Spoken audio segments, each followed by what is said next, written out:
Till now we did all the projectile motion on the horizontal ground, but what if the ground is not horizontal but we have an inclined plane? So in such cases it can be divided into two major cases. The first case is the projectile is thrown up the inclined plane.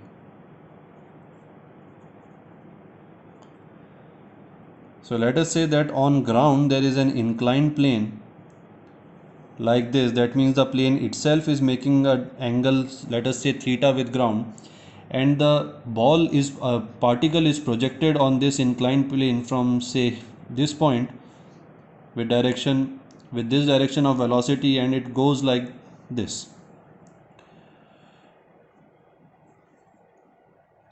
The angle of projection will be alpha. Now here the x and y axis can be taken along the plane. This can be taken as x axis, and then the perpendicular to this plane, this will be your y axis. So if it is thrown with velocity u, then it will have a u cos alpha component along the plane and u sin alpha perpendicular to the plane. Now the acceleration due to gravity is as usual perpendicular to the ground. So this will be your direction of acceleration due to gravity. Now with respect to the plane, the acceleration due to gravity can also be divided into two components. We have to divide it because now it is at an angle to the plane. So if we divide it into rectangular components, then if this angle is theta, this angle is also, it will be theta. So this component becomes g cos theta, and in this direction we will have acceleration g sin theta. So now there are some changes. Till now, whenever the projectile was thrown on a horizontal plane on this, then there was no acceleration in the horizontal direction. There was no acceleration along x-axis. But now we have an acceleration of g sin theta. And since the velocity component is up the plane and the acceleration component is down the plane, that means this is a deceleration. The velocity will be reduced in x direction. And in y direction also, the initial velocity along y-axis is u sin alpha in this direction, and g cos theta will deaccelerate in this direction. So there will be a reduction of velocity in y direction as well. So we can write here that ux will be equal to u cos alpha, and acceleration along x-axis will be equal to minus g sin theta, minus because it is retarding the motion. Similarly, uy can be written as u sin alpha, and ay will be equal to minus g cos theta because g cos theta is in opposite direction. Now to calculate the parameters, let us say we calculate time of flight. Now time of flight will again be in the y direction. We always take time of flight in the y direction. The projection, the ball in y direction will go up to a maximum height, and then it will come down from there. So it can be time of flight is in y direction, so it can be calculated by using the same formula 2uy upon ay, and this formula we get from first equation of motion, where capital T is time of flight. So when it is going in the upward direction at a maximum height, the final velocity becomes equal to 0, and initial velocity was uy, and acceleration a is g cos theta. So this becomes uy sin alpha minus g cos theta into t. So if you solve this and multiply it by 2, why multiplying by 2? Because the ball will go up and then it will come down also. So time of ascent will be equal to time of descent, and that's why time of flight is multiplied by 2. So 2uy upon ay can be written as 2u sin alpha upon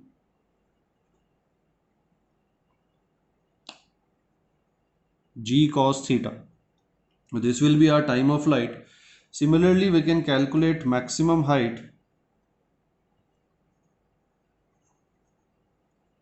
The maximum height can be calculated by using the third equation of motion v square equals to u square minus 2gh, where h will be the maximum height, and at maximum height the final velocity is 0, initial velocity is in y direction, so it will be uy square minus 2g, which is g cos theta, and into h.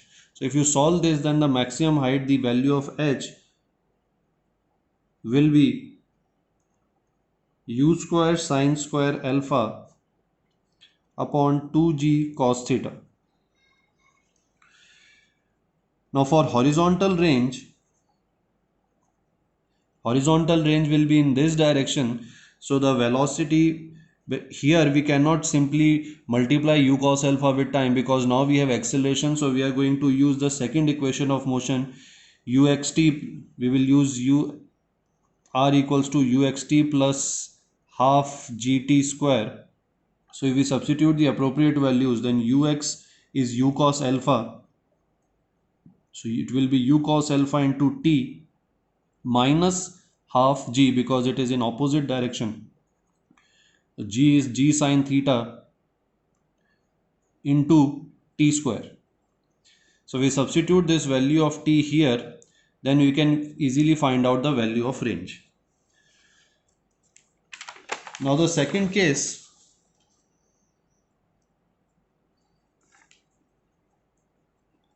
is the projectile thrown down the inclined plane.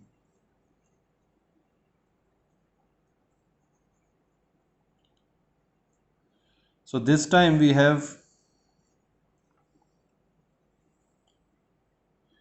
a declining plane again at an angle theta, and a projectile is thrown from here like this, and it falls on the inclined plane. Now if this is taken as x, then this direction will be equal to y, and the projectile is here with velocity u at an angle alpha with the plane.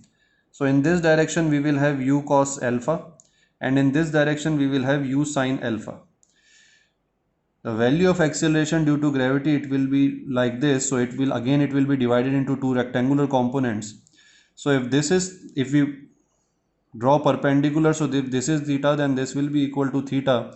This component will be equal to g cos theta, which will reduce u sine alpha, the velocity in y component, because now this will be g cos theta, and the sine component will be in this direction, which is g sine theta. Now as you can see that u cos alpha and g sine theta are both in the same direction, so that means this acceleration will increase the horizontal velocity of the projectile. So this is the basic difference between throwing the projectile up the plane and down the plane.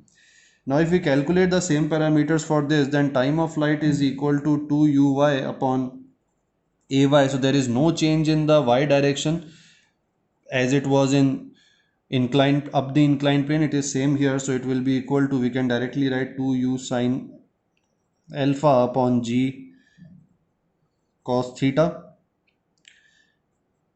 Maximum height, again it is measured along y direction, so it will be u square upon 2ay, so it will be, we can directly write as u square sine square alpha upon 2g cos theta.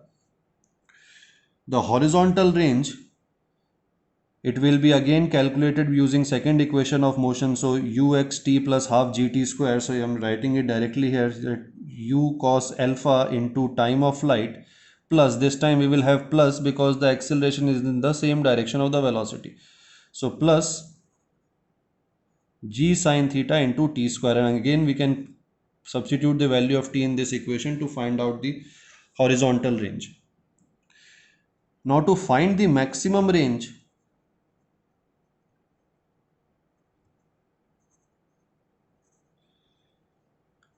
on inclined plane we can find out the maximum range in both the cases, up the inclined plane and down the inclined plane, and in both the cases we are calculating the value of r by using second equation of motion. So I am writing here as uxt, where t is the time of flight, plus minus half gt square, where gt is the acceleration in x direction. This is equal to g sine theta. Plus minus because ax is equal to minus g sine theta in the case of body thrown up the inclined plane, and plus g sine theta in the case of body thrown down the inclined plane. So accordingly we will put plus and minus here. So R will be maximum.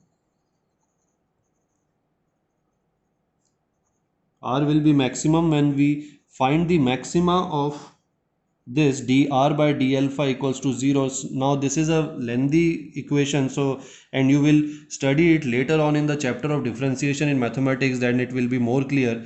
This process is called finding the maxima or finding the maximum value. So we differentiate r with respect to alpha and then put the value equal to 0 and find the value of r, that will be the maximum value of r. So I am directly writing the result here of this differentiation. It will come out to be u square upon g 1 plus minus sine theta, where theta is the angle of plane with the horizontal. Now in case of up the plane, the projectile is thrown up the plane, we will take positive, this value as positive.